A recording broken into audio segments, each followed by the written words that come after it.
நான் செல்லும் பொழுது போய் வரமாகி வாருங்கள் மன்னவா என்று சொல்றாள். என்ன சந்தோஷமா அனுப்பி வச்சேன். இப்போது அழுதக்கண் சின்னதையாக அழுது கொண்டிருக்கிறாயே, என்னம்மா ஆனது? சாமி தேவி, நீங்க இல்லாத நேரத்துல தேவலோகத்துக்கு சென்று பிள்ளை வர வாங்கி வரேன்னு சொன்னீங்களே, வருவீர் வருவீர் என்று வெளியவே நான் பார்த்து கொண்டிருந்தேன். யாரோ தேவலோகத்துக்கு கண்ணி 7 பேர் வந்தாங்க. நம்மளுடைய அரண்மனையை தேடி வந்திருக்காங்க. சந்தோஷமாக அத்துணை பேருமே அழைத்து தளவாழ இலை போட்டு அத்துணை காய்கறிகளையுமே சமைத்து சிறப்பாக படையல் சாமி. எந்த ஒரு குறையும் இல்லையா? எந்த ஒரு குறையுமே கிடையாதுங்க சாமி.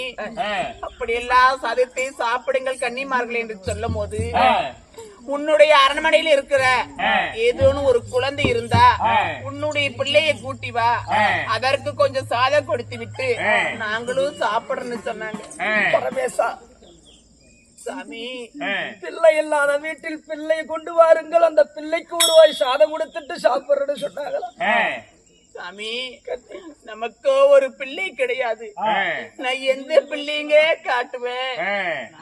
அப்படி இருக்கும் பொழுது நான் ஒரு பிள்ளை இல்லாத பாவி அம்மா. என்னோட அரண்மனை பிள்ளை இல்ல, நீங்கள் சாப்பிடாம போனா அது எனக்கு மிகப்பெரிய பாவமாகிவிடும். 7 பேரும் தெய்வ கன்னிக வந்திருக்கிறீங்க, சதத்தை சாப்பிடு சொன்னேன்.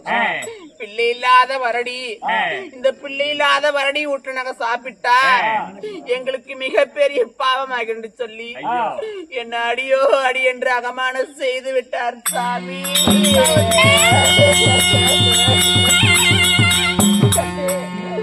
நம்ம யாருக்கு என்ன பாவம் செய்தமோ நமக்கு ஒரு பேரு சொல்ல பிள்ளை இல்லாமல் போய்விட்டது.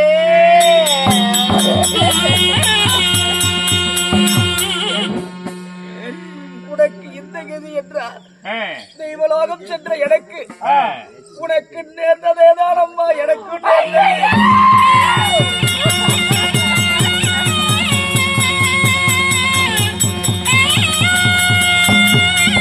சபை கூடு சபையில இப்படி யாராயிரம் குற்றம் குறை இருந்தால் வந்து சொல்லுங்கள் என்று சொல்லும் போது, சாமி குறையுள்ளவன் நான் தான் என்று தெய்வ மன்னரிடத்திலே சொல்லும் போது, குழந்தை இல்லாத பாவி இங்கு எதற்காகடா வந்தாய், தேவ சபையை கலங்க செய்ய வந்தாயா என்று அந்த தெய்வ கோமான் என்ன அவமானம் செய்து அனுப்பினார்.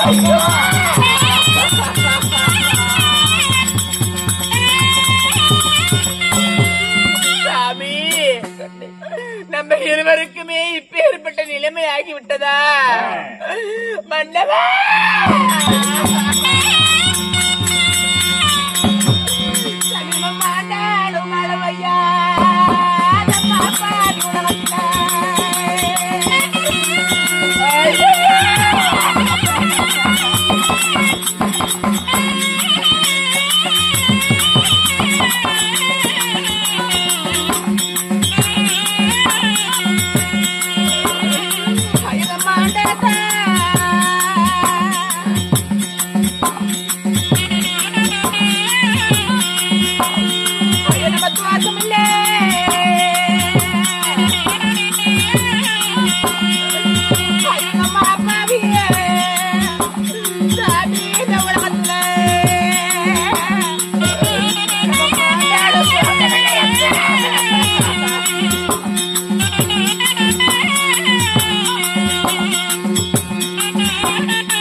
இப்படி எல்லாம்